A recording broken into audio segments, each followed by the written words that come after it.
باپ اور بیٹے اور روح القدس کے نام میں آمین۔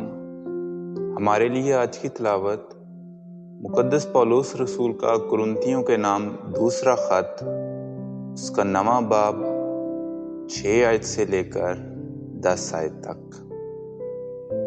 بس بات یہ ہے کہ جو تھوڑا بوتا ہے وہ تھوڑا کاٹے گا، اور جو بہت بوتا ہے وہ بہت کاٹے گا۔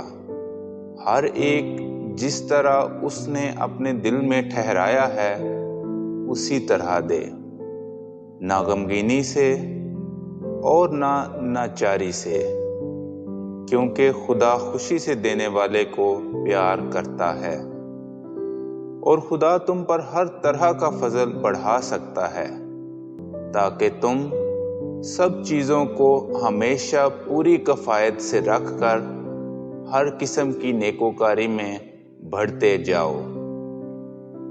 چنانچہ لکھا ہے کہ اس نے بکھیرا اور مسکینوں کو دیا ہے، اس کی صداقت ابد تک قائم ہے۔